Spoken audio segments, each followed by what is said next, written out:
Hey, how's everybody doing? I hope you're having a good weekend. I want to welcome everybody to Saturday's Test and Tune, sponsored by Styrene Relics.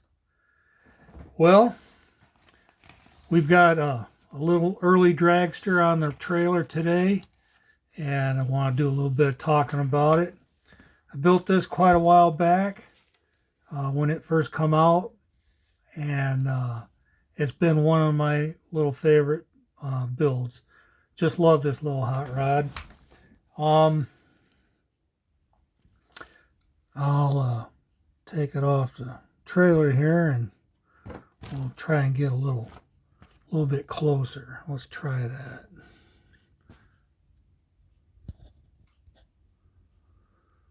Maybe a little too close, but that's all right for now. So there's the engine, and the blower is out front. That's that Potvin blower out front. It's got the carburetors off to the side over here. Fuel tank, excuse me, fuel tank here, and magneto in the back. It's a little Chevy engine.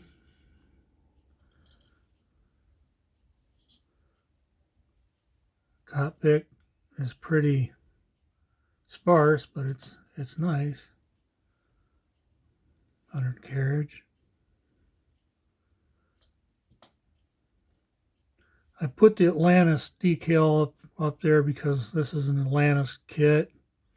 It come out as a Revell kit at first, and I just thought it was really cool that Atlantis is doing this, so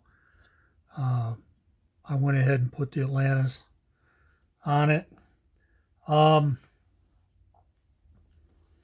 got a little bit of info on this car I want to share with you guys. The Moon Dragster. Of course, you guys know that Dean Moon was the guy that got this started. He kind of was one of the founders of the early drag racing days. Kind of got things organized. Drag racing, when it first started, was kind of rebels and stuff like that is the way it was perceived. Hooligans and stuff like that.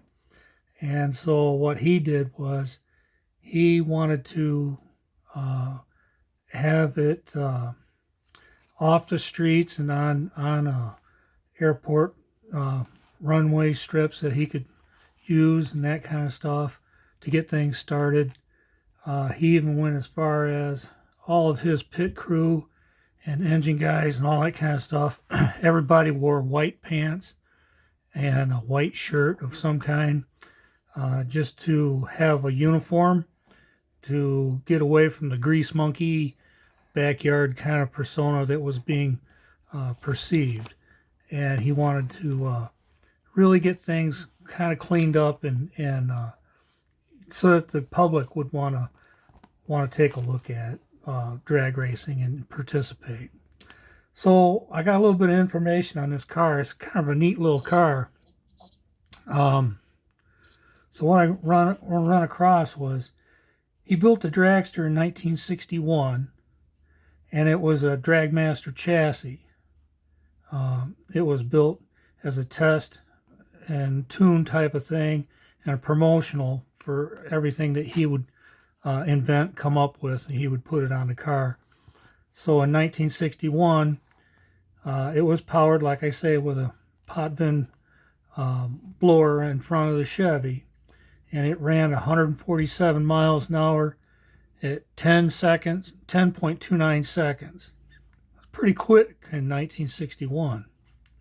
In 1962, they opted to get away from the Potvin, I may not be saying that right, blower, and they put the blower up on top of the engine.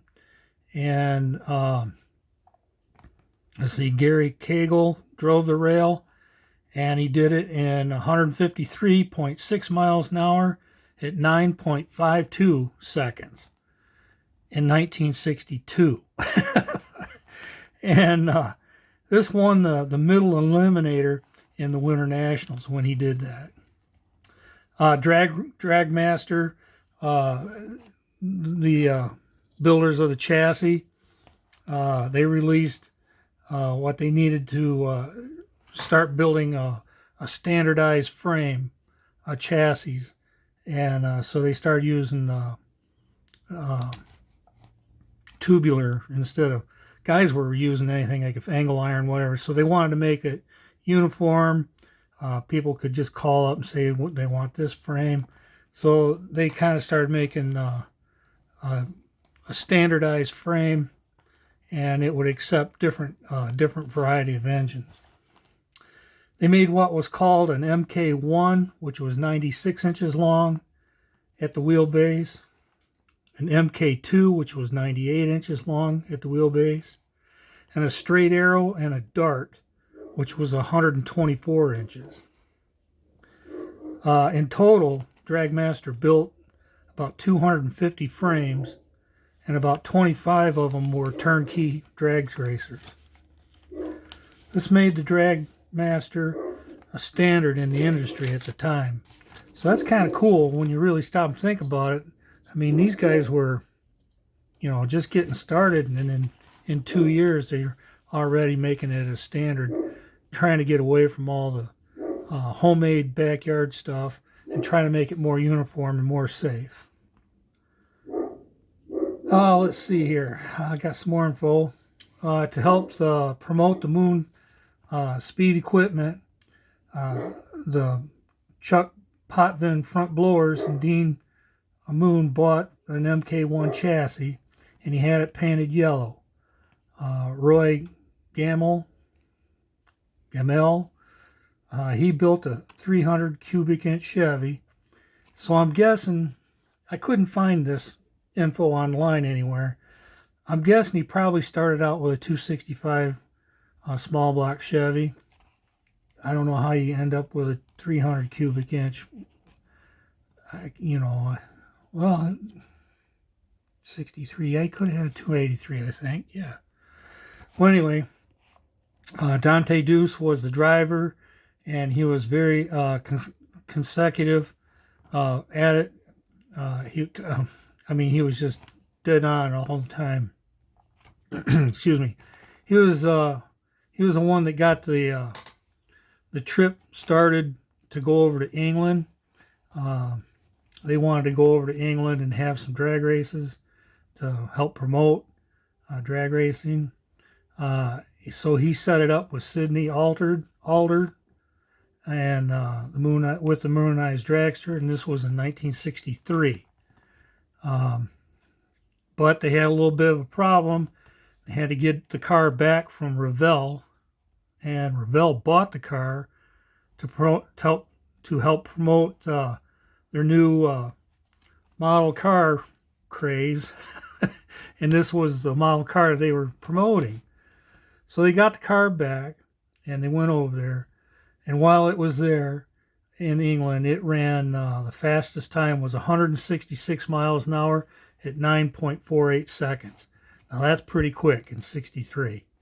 I mean, you really got to think about it. That's with a 300 small block Chevy. Dean Moon was born on May 1st, 1927, and he died June 4th, 1987. He grew up in Norwalk, California. His father had a business. It was called Moon Cafe, and in the back he had a go-kart track, and he called it the Moonza. So Dean Moon kind of had it in his blood at an early age, and so it was kind of cool.